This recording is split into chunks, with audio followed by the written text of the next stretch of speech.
Good morning, good morning, good morning, and good morning, good morning, good morning. Concerning, but solved.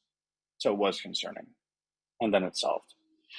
Our RhinoBot, for whatever reason, 2 days ago, decided to send out just a crazy amount of coin.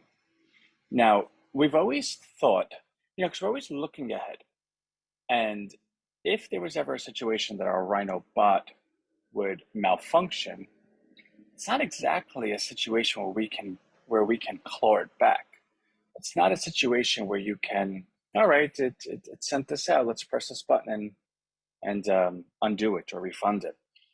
In fact, the Rhino Bucks is currency. You can take it and sell it right now. That's why we have a functional market. So when we erroneously send out coin to anyone, it's quite the equivalent of sending out money because it can be converted to money right away. In fact, we sent out $3,000 of extra coin. Now, of course, I've looked at every account. I know who everyone is. I haven't contacted anyone just yet. I was thinking to myself, how do I want to go about it? Do I want to ask everyone, hey, please, we accidentally sent this to you. Can you send it back? Or which is asking someone to do something for you based on your mistake. Now, of course, do I think everyone would say yes? Of course. But do I want to put the burden on someone else? I don't. Because I know in my life, even if you made a mistake on something and it required me to now find time to resolve your mistake, yeah, well, I like you, but I don't have time for that. Like, leave me alone. So I don't want to do that. What I then thought was, the bot works on last payment date. When today minus last payment date equals exactly 7 days, it resends after checking that your transaction went through. Meaning, if we went ahead and sent somebody, say, 20 extra transactions, which we did for some people got 20 times what they were supposed to get. Well, then effectively they're paid for the next 20 weeks. Hey, Deborah. Well, I mean, hey, Deborah, right? Like, I didn't mean to make it solo. They're effectively paid for the next 20 weeks. In which case, we can simply reach out to each individual and say, hey, listen, you're paid up for the next 20 weeks, you're paid up for the next 10 weeks, you're paid up for, and fill in the blank. What we would like to do is we'll leave that coin in your wallet, but just know that if you don't see new coin coming to you, which you won't, then don't be alarmed. That's on purpose because you already have it front loaded. Now, the benefit to the individual is that because Rhino Bucks continues higher, instead of the first scenario where we're burdening someone, now we're actually rewarding someone. You know how Rhino Bucks continues higher? Well, effectively, you just purchased on layaway the next 20 weeks of Rhino Bucks, but grandfathered in today's price. So of course, continue your transactions, continue, paying as you do, but just know as it's going up, you actually have the benefits of owning it at today's price. Now, of course, that's not something we planned on doing, but when life hands you lemons, you make lemonade. So I share this because right? But secondly, I have worked with that team all yesterday, and what we've identified was the bot was trying to fill in the transaction log. So everyone on their account has a transaction log underneath it, which you're able to export, and that is your I bought at this price, sold at this price log, so you could do taxes and stuff. Well, it got caught up with one of them and then just started sputtering, which wasn't fun. Now, the cool part about it is we've always taken precautions against this. Like, we know we don't know what we don't know. So we made it very Jekyll and Hyde. And what I mean by that is we have two wallets. We have the main wallet, and then we have the staging wallet. The staging wallet only ever has 10,000 Rhino at any one point in it. And we allow it to deplete all the way down before we put another 10,000 Rhino in it. Also, it only ever has $15 BNB at any one time. And we allow that to deplete before we put another $15 BNB in it. So what we are able to do is when and if the bot ever does something crazy, we know that it's siloed. It can only send so much coin. It can, because it can't pay the fees with no BNB. So when the BNB is gone, it can't send anymore. But secondly, it can only send the coin that's in that wallet.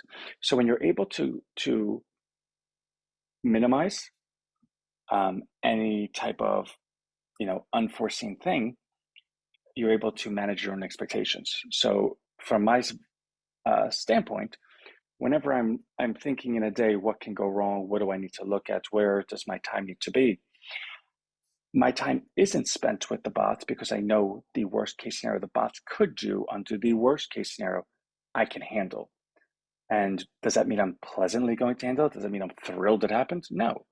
But you know how different it would be if I sat here and said, oh, guys, by the way, all of our Rhino got sent out by accident. All 1 billion, actually. So I'm messaging everyone in Rhino right now to please send back 100 million each. I don't care how much anyone likes me at that point. You know what's going to happen? The first person that realizes it's going to just cash in the 100 million, take everything out of the market. And yeah, sorry, but I really wanted $132,000, right? So I have not put more money into BNB yet because I want to get confirmation from our team that it is solved. So we've identified the problem. But if we put money into it, is it just going to start sending crazily again? We need to figure that out. So for those that would have received a transaction yesterday or today, would have received a distribution, don't be alarmed. We're working on it. And the second we get that green light, we will fund it. And then, as my tech team says, we just have to kick it. And once they kick it, it'll just catch up on all the sends that had not been sent. So that's that. Secondly, Rhino Bucks. Again, yesterday was a very long day. I did not do the ledger. I was unable to buy any Rhino Bucks. I was up against the clock. I had to get this proposal out by 8 o'clock my time. I got it out like 7:51. And then at that point, I had other things I still needed to do. By 9 o'clock, I was like, you know what? Live to fight another day. Let me just get sleep and I'll start early.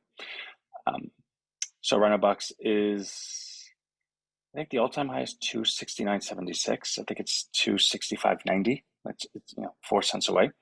The liquidity pool, I think, is $400 under the all-time high. So Rhino Bucks is right there. Rhino Friend, it's not that we can't launch it, because I could easily launch it, right? I could just simply put a form together and if you want Rhino, get over here. But I want to do it thoughtfully. And the reason I want to do it thoughtfully, other than we always want to do things thoughtfully, is I'm actually in the middle of this proposal with somebody that I'm really hoping says yes. And upon them saying yes, things just change. It just, there's a difference between, there's a lot of congratulation, there's a lot of admiration, there's a lot of, but no person could scratch and claw to get every inch for their entire life. The belief is one of two things happen. Either they scratch and claw enough that they reach the heights that they wanted and now they have abundant resources, or somebody that has resources sees them scratching and clawing and says, all this person needs is money. That's it. If you dumped money onto this thing, boom. So either way, the result is boom, like really, really good stuff. And when it's all premised on, wow, that Rhino Friend is cool. Like I can see the merits of it. I do want to be a part of it. Let's talk. Well, that changes things. Because when you're scratching and clawing, you might put something out a little bit before it should have been. You might put something out, not an A++, but just an A+. You might put something out and say, you know what, I want the prompt to have 20 things in it, but you know what, since we just want to get this out and it's a 1.0, let's put 10 things in it. And all of those things, although good when scratching and clawing, are not good when an individual who's talking to you about taking participation in that offering sees it and says, oh, well, this isn't exactly as good as I thought it was going to be. You know what? Never mind. You're just early. When you do your upgrade cycle, then come back to us. And I think that'd be really unfair. I don't think that's fair to Rhino to do that. So I'm not. So what it changes is timelines. So what I said was, it was supposed to go out last weekend, but I would look towards next weekend. Not the weekend coming up, but next weekend. Because either way, whether we get a yes or we're just doing it as we normally would have, it will be of such a standard that offering I'll be very, very pleased with. I won't be wondering, oh man, it's only a 1.0, we need to get to a 2.0. It will be launched as like a 1.75 and the 2.0 will be like a couple days later. To that point, I did get the proposal out yesterday. Haven't heard back, but that's just the way that world works. I read it to myself this morning and I was pleased with it, but I'm horribly biased. Like, I know what I wrote. I know how much time I spent writing it. I was biased in the sense that, did I make it sound too good? Did I speak too fancy? Did my analogies, were they too much? Um, because I speak like that regularly. But that's me.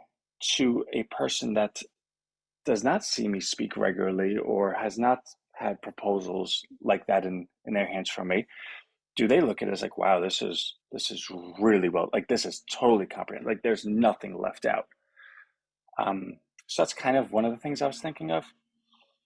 But the proposal doesn't overtly mention terms of anything. It's just a total outline of what Rhino Friend is, how it works, the contributing factors to it, the entire Rhino platform, how it works together, potential vulnerabilities that we've already identified, potential solutions we have in place for them, and timeline.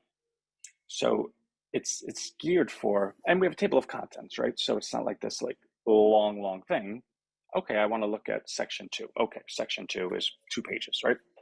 So in that sense, I think it is allowed to be a little bit longer. Like it was 19 pages, but again, size 12 font, and every time one content went to the next, then the rest of the page is blank. So in actuality, maybe it's like 14 pages. But again, size 12 fonts, which isn't large, but each content has its own page or two. So it's not like you're reading this 14-page thing and saying, okay, where's the point? I'm lost in it. No, I want to read about this. Okay. Beep, beep, beep, beep, beep, beep, beep, beep. So I think in that stance, it's okay. But even still, as I read it, I was like, I could probably shave this down just a little bit. But the point is, it's built for the person to read it, see it as real. Take a look at our timeline, which actually does mention a dollar figure. If we had this, this is what we can then do. And the idea being the person can see it, understand it, envision it, find it viable, understand that the vulnerabilities are already being preemptively guarded against. And there is a firm timeline, which allows everyone to stay on course. And if you could agree with the timeline, A leads to B leads to C, then we have a finish line that we can judge ourselves getting to along the way, and in the context of a very, very large market environment for what we're doing. AI is predicted to get to $2 trillion market cap by 2030, and there's a lot of money flooding into the sector.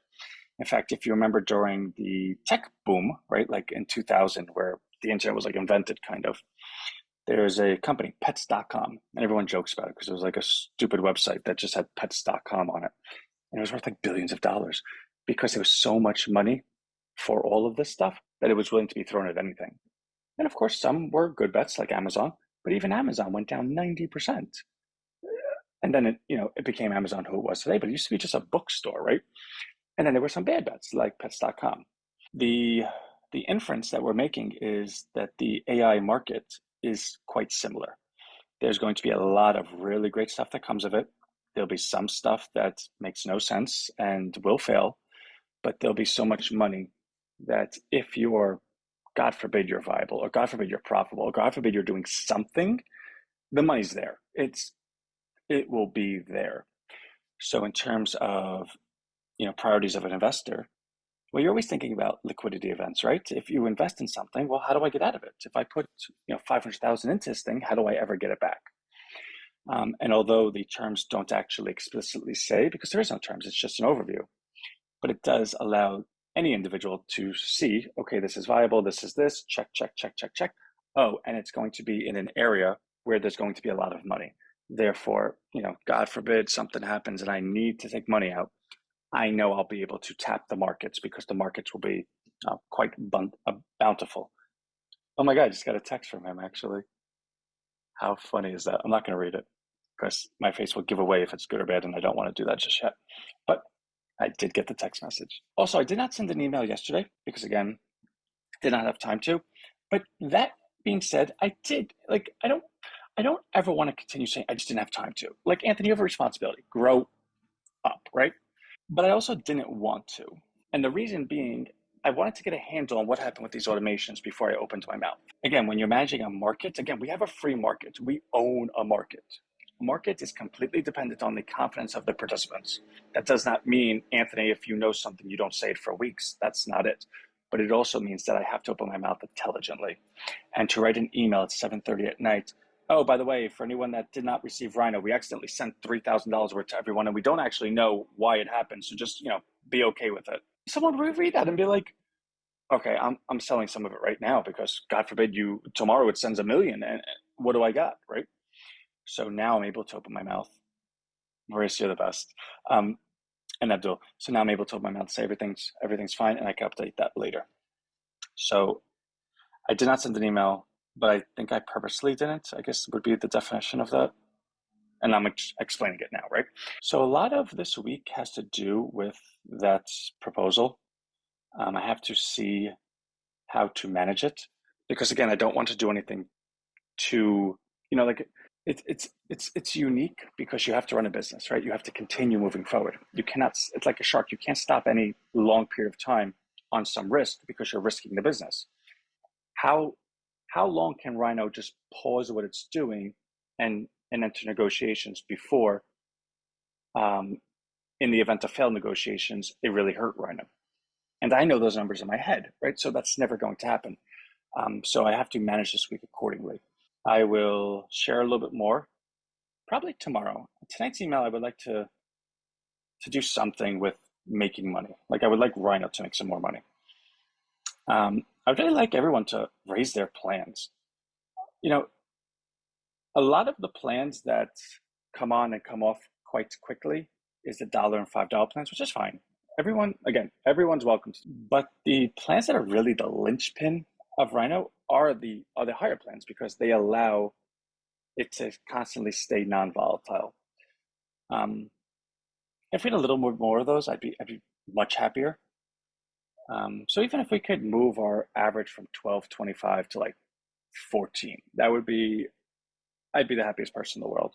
So maybe tonight's email will be something like that. I don't know, but I would like to see something where we make money.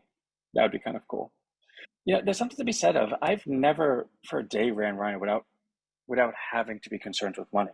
Like we've never had a large pot of money somewhere. It's always been purposed, which is fine, but it sounds like a dream to ever work and steward RHINO and for one day not have to worry about money and to just know that anything we want, we can do.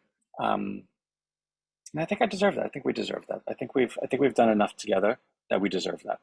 So that's on my to-do list, although I can't quantify the next steps of that. So let me go. Just breaking news. That's what I'm talking about. All right. Love you. Bye.